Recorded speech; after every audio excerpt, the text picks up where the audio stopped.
Good afternoon, everyone. I'm WPTV reporter Ryan Hughes, and we are in the office of Dr. David Dodson, an infectious disease specialist, talking about the latest regarding the coronavirus. And during this Facebook Live, we will be fielding your questions about what you want answered and what you want to know regarding the latest about the coronavirus. So here with me now is Dr. Dodson, and you've spoken with us several times over the course of this pandemic. Kind of give us a big picture update as to where we are right now regarding the virus. Well, this virus was introduced into the human population last November, December, and here we are half a year later, and there are like 7 million cases in the world. We're approaching 2 million cases in the United States. So this is obviously a very infectious, contagious virus that is spread into the human population. And humans have no innate immunity to this virus, so we're all susceptible potentially. So this is really a worldwide event, and the nearest analogy is the 1918 flu epidemic, which we had in the world at that time, and we're still on the upswing, and more cases to come. What are we seeing locally here in our viewing area, Palm Beach County, the Treasure Coast? In the past week or so, are we seeing an uptick in the number of cases continuing to rise? Yeah, from what I read in the paper and watch on WPTV, the number of cases continue to rise, and the rate is actually increased. As in the last week, we've had a greater increase than we've had since April. So the cases are continuing to rise, particularly in Palm Beach County and southern Florida. What do you think contributes to that? Is it because we have entered into phase 1 here locally in Palm Beach County, the rest of the state into phase 2, obviously getting the economy back rolling, restaurants reopening, businesses reopening? Do you think that's a contributing factor? Yes. Let's look at it a different way. The virus is a very simple biologic organism, and the virus can only do two things. It can infect human beings, and it can replicate, reproduce itself in the human beings, and then those new viruses will go on to infect. So it's infect, reproduce, infect. That's all the virus can do. So the extent of spread in our population, it depends on our behavior. So that whenever human beings are together, that's an opportunity for the virus to spread. So the virus, we're dealing with a biologic phenomenon, the virus, and it'll do what it's going to do, but the course of this pandemic depends on all of our behaviors. So the more we get in crowds, the more we interact with other human beings, the more opportunities there are to spread. And so whenever you have people together, there's going to be spread and there's going to be increased cases. On that note, we have one viewer writing in right now, Shawnee, saying, should Disney be opening? Should the beaches be closed again? Well, I read in the paper today that New Zealand has eradicated the virus from their country.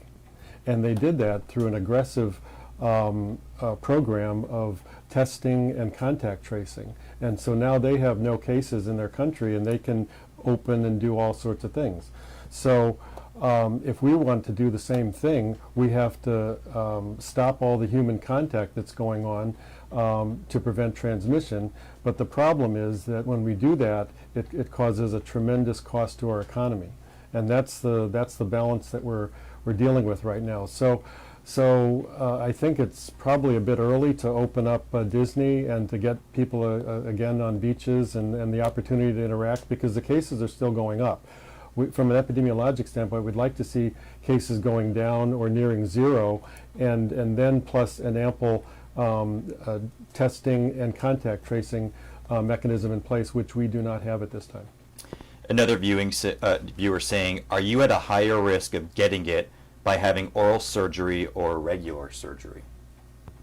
Well, healthcare facilities, including dental offices and hospitals, are they're paying very close attention to proper precautions to prevent COVID infection.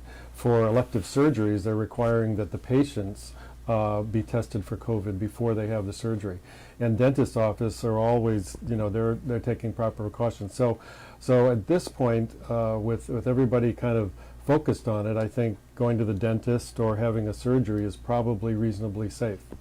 So Chris brings up a question here, and we heard this from the World Health Organization, that asymptomatic people do not spread the virus. So he wants to know, why are we still wearing these masks? Okay, well, the statement that asymptomatic people don't spread the virus is not exactly true. They can spread it, but it's probably less than symptomatic people. I think that was the point.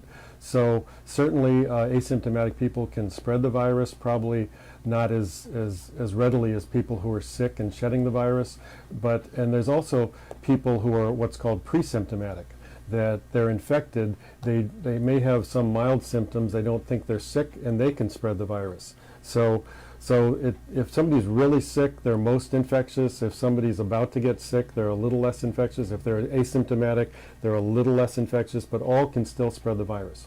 Here locally and across the country, we've been seeing these Black Lives Matter protests, a number of them happening, right here in our community. One viewer wants to know, Genya says, should the protests be canceled? And asking, because obviously you're having a large crowd, what is your take on that? Do you feel like that's when I watch the protests on TV, I understand why they're protesting, but I also cringe because a lot of the people are in close proximity.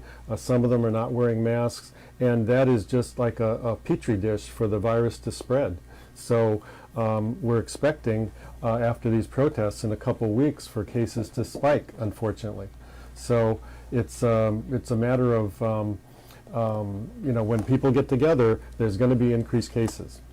Terry wants to know, I heard we should be wearing not only masks, maybe even gloves. Now I hear we have to protect our eyes too. Can the virus enter through our eyes now? Is that accurate?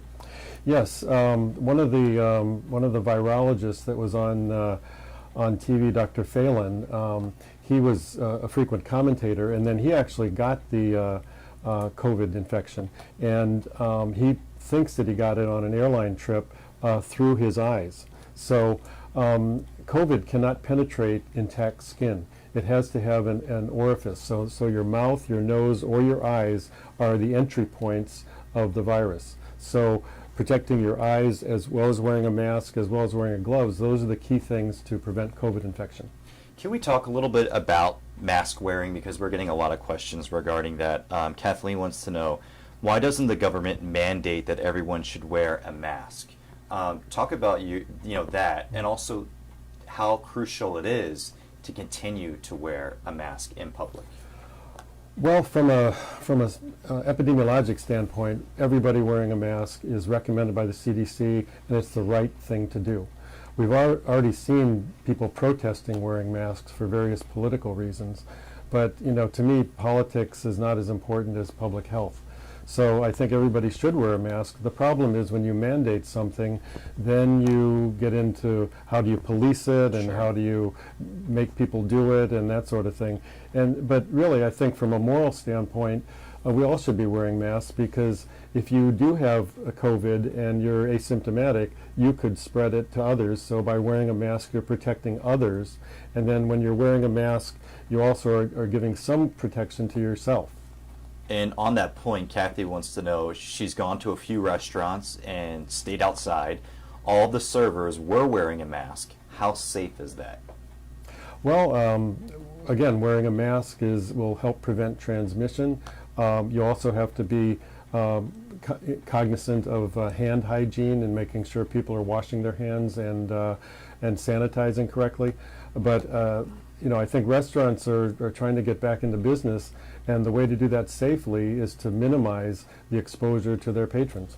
We've seen, with schools closing and summer camps being canceled, now some starting to reopen, a lot of parents have had to experience a number of different child care issues. Jackie wants to know, how can schools open safely and not put teachers and students at risk? It's a hard one right there. It is. Again, any time people get together, there's a risk of this virus transmitting it to new people. Just keep in mind the biology of the virus. The virus is there, and it's in one human being, and any opportunity we give it, it'll take, and it'll go to the next person, and that's how you get transmission. So schools will be a vector of transmission. How do you keep a 5-year-old from social distancing from his friends? That's almost an impossible task. So it's going to be very difficult to see. Alternatively, when kids are infected, they seem to be less severely infected, although we've seen the inflammatory syndrome with certain kids. But most kids generally have a minimal illness. So that's maybe the silver lining here, but they can also bring it home to mom and dad or sister or grandmother. And I think last week at one of the press conferences here in Palm Beach County, the mayor was mentioning a rise in the number of younger people being infected. I think, I don't quote me, but I believe it was like 20 to 40 something. Are you seeing that type of age range also a little bit of an increase? Yeah, so as I think older people who have pre-existing conditions, lung and heart disease, from what I've seen, they're taking it very, very seriously, and they're staying home and not going out.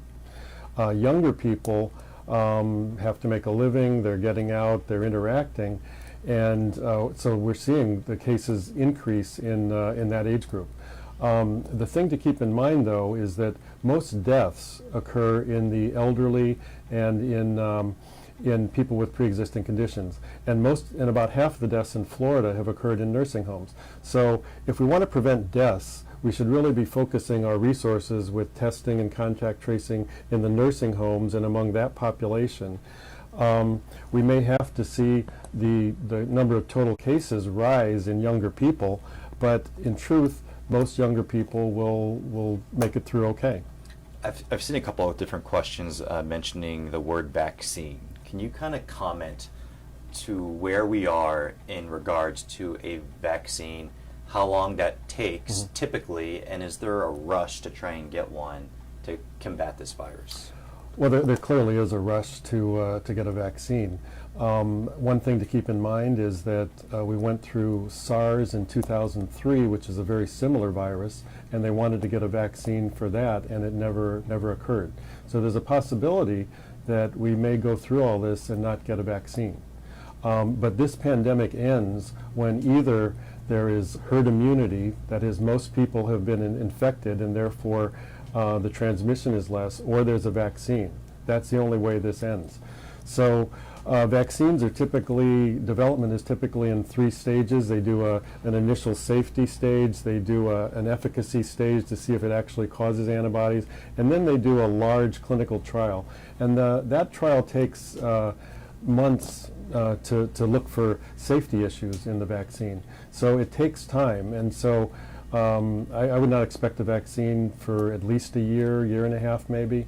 So we're just going to have to live like we are until then. Jill wants to ask you, how can we detect viral loads of a positive tested person to establish that they are low risk?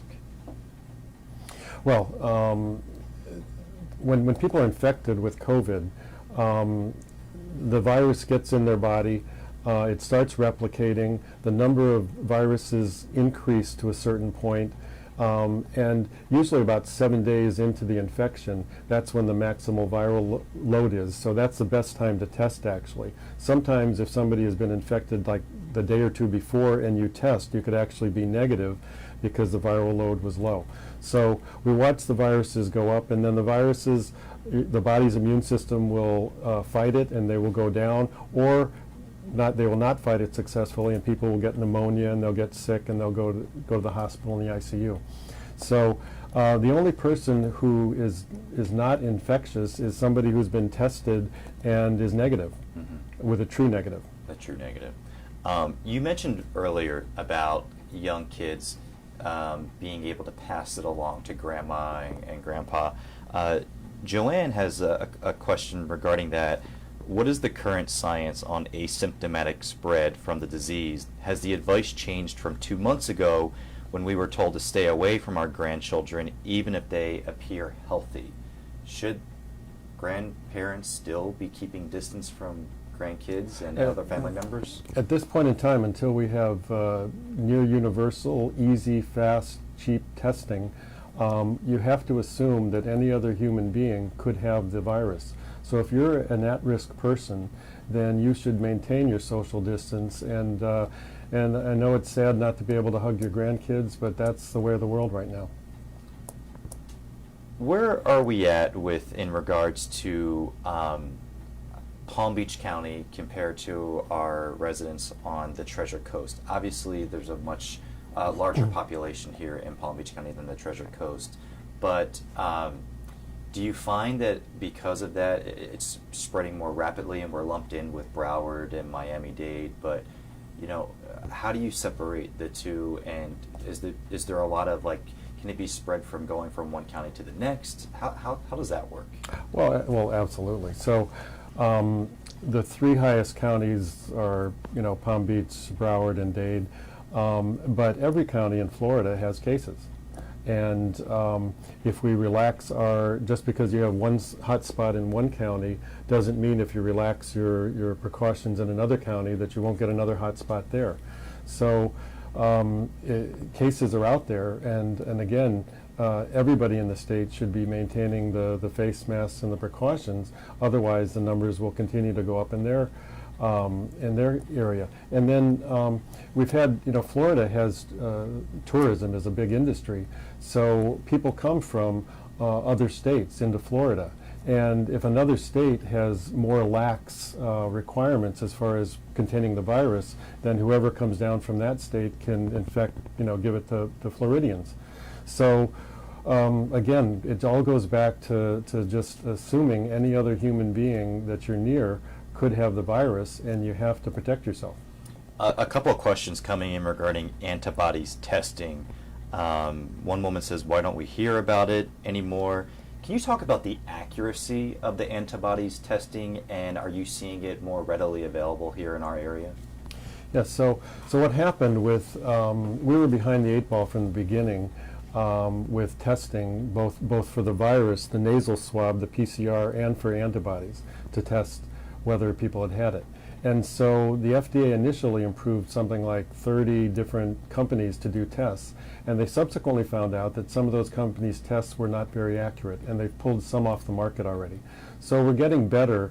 The FDA has now approved I think 4 or 6 tests for accuracy, and those are the ones in a reputable lab that you should use. But there are still other tests out there that are not as accurate, and they're not reliable. So what an antibody test measures is whether you have been exposed to the virus and you have developed antibodies. And so it's really more of an epidemiologic tool because we don't know whether if you have antibodies on your antibody test, whether that actually protects you from getting an infection with COVID. We don't know the answer to that. In most viral infections, the antibodies do help, but we don't know that with COVID right now.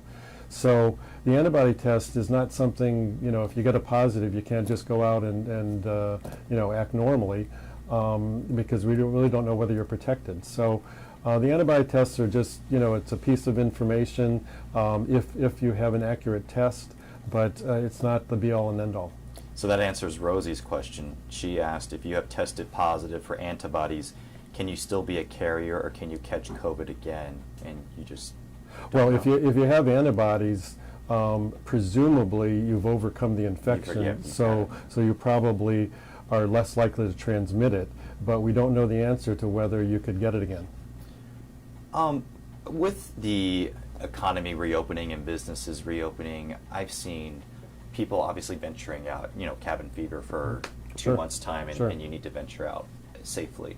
What is that message for people that even though you're leaving your home, that you can't let your guard down? You still need to be proactive, and you can't just go back to the way things were at the beginning of the year. Right. So right now, in this, we're kind of X number of months into the pandemic, and the testing is not optimal. We don't have a treatment. We don't have a cure. We don't have a vaccine. So we're kind of, the only defense that we have is our own behavior.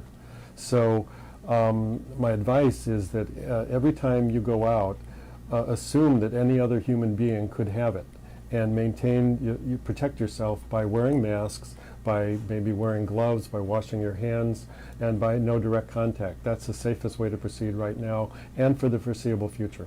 Is this just like other diseases and viruses that we've learned about in the past? Now that it's been some time, are you guys learning more as we go along here and learning more about it? Absolutely. So as this pandemic has evolved, we've learned about this virus and about its transmission almost on a daily or weekly basis. So we're learning more and more, and there's a tremendous amount of research being done right now in terms of transmission, but also in terms of treatments and also in terms of vaccines. So there's a worldwide effort right now to try and get on top of this virus. But again, until we have a better treatment or a vaccine, our behavior is the only defense that we have. And we've heard before that the elderly are one of the most at-risk populations. Gabby just wants to kind of be reminded, what are the high-risk categories and who else is at high risk? Well, the high-risk categories are people over the age of 65. If you have lung disease like COPD or smoker, if you have heart disease, kidney disease, if you have diabetes and obesity, those are all the biggest risk factors, as well as if you have any problem with your immune system, including HIV infection, or if you're on an immunosuppressant drug like rheumatoid arthritis. Okay. Doug wants to know what made this a pandemic versus the flu? Well, a pandemic is defined, well, an epidemic is when there's an increased number of cases in a localized area. When you have epidemics that occur all over the world, that reaches the criteria for a pandemic. So when we had increase in cases in multiple areas all over the world, that the WHO declared a pandemic. So you mentioned that we were kind of behind the eight ball a little bit regarding the antibodies. From your perspective, has our country as a whole, did we go about this too slow? Should we have acted sooner regarding this virus? Absolutely. As a scientist, I have to say that our national response to this has been an embarrassment. We should have done a lot better. This is America. We should have been on top of this. On January 20th, the United States and South Korea both recorded their first case of COVID in their countries. And in the United States, we now have 110,000 people dead. In South Korea, it's a few thousand. So the two countries have handled this very, very differently. So early on, we should have developed a test that worked. We should have distributed it rapidly. We should have been doing contact tracing, because if you get the earliest cases and you do contact tracing, you have a chance at limiting the epidemic. Once you're on the exponential curve, then kind of you lost the ballgame. Yeah, and obviously we're going into the summer season, not the typical season for our area, but for the rest of the country, most of the country, that's, vacation time. Right. Do you encourage people to take that summer vacation, or should they be doing more of a staycation this year? Well, yeah, I mean, one of the questions, we talk about this, one of the questions is, where do you go on Earth? Every country has this infection. But it all comes down to the same thing. Anytime you venture out, particularly if you go like on an airline flight or something, you're exposing yourself to other people potentially that have the virus, even though they've been screened and everything. So I think the wisest thing to do is just to stay back, particularly if you're at increased risk. Okay. Any other important information that you want to put out there you feel that people should know and continue to do as we still navigate our way through this pandemic? Yeah, so I think sometimes we get too wrapped up in the economy and the politics and the business. But I think people should just keep in mind that this is a biologic phenomenon. This is a virus. It doesn't have a political party or it doesn't care who it infects. It'll infect anybody that we give it an opportunity to infect. So as long as we don't have a cure or vaccine, we have to maintain our behaviors to limit the spread of the virus. What's realistic for how long this will go on and continue to infect people? Is this 6 more months? Is this another year? Another year or two. I think it'll take I think at some point, particularly I mean, we look at Sweden, who made a conscious decision to allow people to go on with their economy, and they're seeing an increased risk of cases, or an increased number of cases. And we're almost doing that here right now. We're loosening up social precautions, we're letting people out there, and so we're going to see a number of cases. So when you see the numbers go up in the paper or the TV every day, don't be surprised, because when people get together, you're going to get new cases. That's what's going to happen. The problem is that when you have a case, some of those cases will get sick. Some of those cases will get sick enough to go to the hospital. Some of those cases will go to the ICU, and some will die.